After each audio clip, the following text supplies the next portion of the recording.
Dans le prochain épisode de Ici tout commence. Tandis que l'enquête sur l'incendie avance, la mère de Naël est encore à l'institut. De leur côté, Ambre et Maxime vont devoir travailler en équipe. Attention, les paragraphes qui suivent contiennent des spoilers sur l'épisode d'Ici tout commence diffusé demain soir sur TF1. Si vous ne voulez rien savoir, ne lisez pas ce qui suit. Mardi 31 août dans Ici tout commence. L'enquête sur l'incendie avance. En l'accompagnant à l'institut, Stéphane pousse Lionel à lui dire la vérité concernant l'incendie qui s'est produit. Malheureusement, le jeune homme affirme une fois de plus qu'il s'agissait d'un simple accident.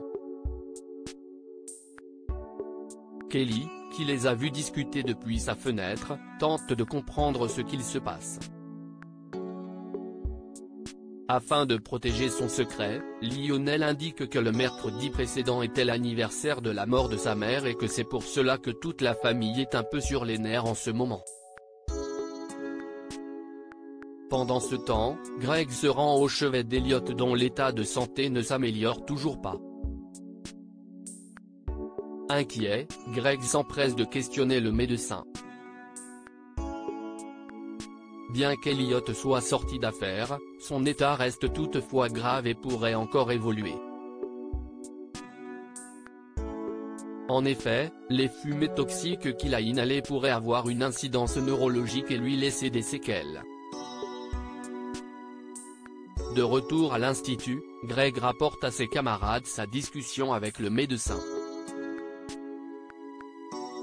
Quand il raconte que son copain est dans cet état probablement à cause d'une bougie mal éteinte, Hortense montre une vidéo ASMR de Tom publiée 1 heure avant l'incendie dans laquelle il utilisait une bougie. Sans attendre, Greg débarque furieux au cours de la chef Armand et s'en prend violemment à Tom qu'il accuse d'être responsable de qui est arrivé à celui qu'il aime. Après les avoir séparés, Clotilde les envoie dans le bureau du proviseur. Sur place, Greg présente la vidéo à Antoine. Tom a beau assurer avoir éteint la bougie à la fin de son enregistrement, Greg ne le croit pas. Pour Antoine, cela ne prouve absolument rien et il leur fait la leçon avant de les menacer d'un blâme à la prochaine incartade. En fin de journée, Stéphane attend son fils à la sortie des cours et l'informe que Greg suspecte un élève de première année d'avoir mis le feu. Tandis que Stéphane lui conseille de dire la vérité à son ami, Lionel préfère garder le secret car il craint que Greg ne le lui pardonne jamais.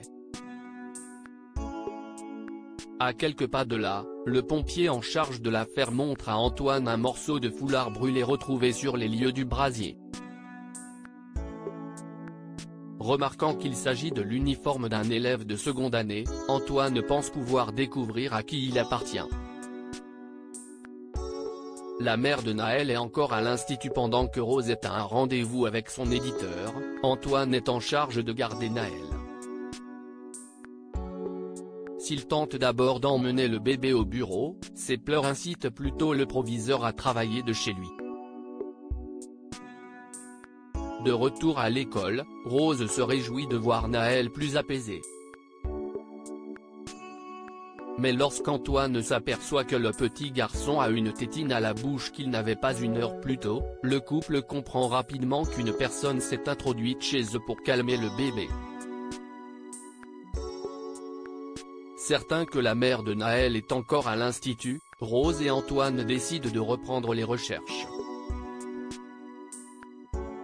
Ambre et Maxime vont devoir travailler en équipe. Une cour de pâtisserie, Tessier appelle une fois de plus Ambre la petite dinde. Un surnom qui ne plaît pas du tout à la jeune femme qui accuse son professeur de propos sexistes et dégradants à son égard. Tandis que le ton monte, Ambre quitte le cours furibonde, suivie de près par Maxime. Après lui avoir expliqué le mode de fonctionnement de leur professeur, le fils d'Elcourt la met en garde. Afin de rester dans cette école, elle doit jouer le jeu du directeur en prenant sur elle. Dans l'espoir de lui faire réintégrer le cours de pâtisserie, Maxime rencontre Tessier pour plaider la cause de sa camarade. Pour avoir enfin la paix, Tessier a alors l'idée de faire travailler Ambre et Maxime en binôme tous le trimestre. En plus d'être jugés ensemble à chaque épreuve, Maxime sera lui aussi sanctionné si la jeune femme fait un écart. Lorsqu'Ambre présente ses excuses au jeune chef pour l'avoir mis dans cette situation, ce dernier se montre plutôt confiant pour la suite.